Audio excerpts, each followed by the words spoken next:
ले भैया, आज बाबा जी के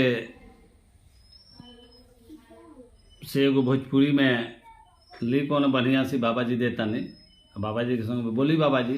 सुनिए महेंद्र मिश्र जी का एक पूर्वी है।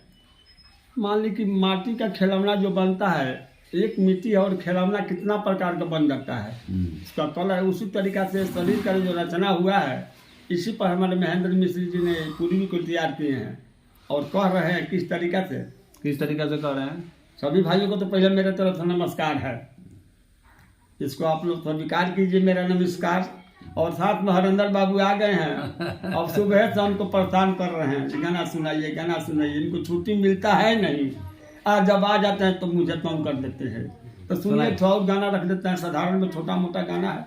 ये देखिए हम लोग का शरीर पर रचा हुआ गाना है, इस तरीका से रचना के हैं। और महेंद्र मिश्र जी कहते हैं कि एक एगो मटिया के दू गो खिलौना मोर सबलिया हो गढ़े वाला एक ही कुम्हार मोर सबलिया हो गढ़े वाला एक ही कुम्हार।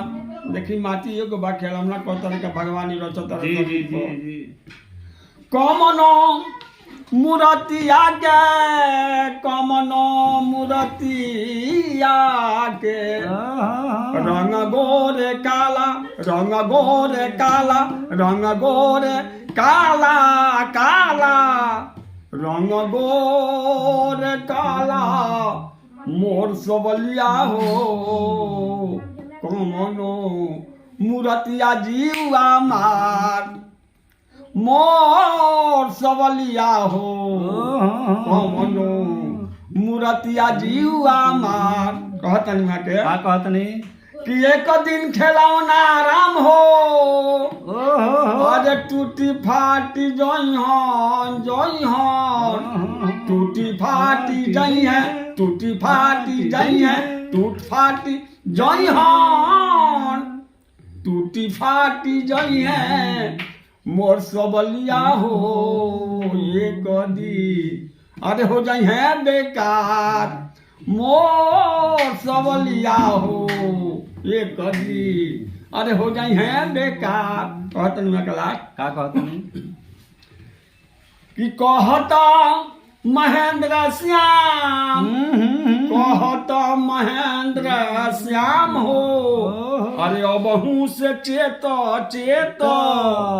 अबहू से चेत मोर सबलिया हो मानुष तन न मिली बारंबार मोर सबलिया हो मानुष तन न अरे मिली बारंबार।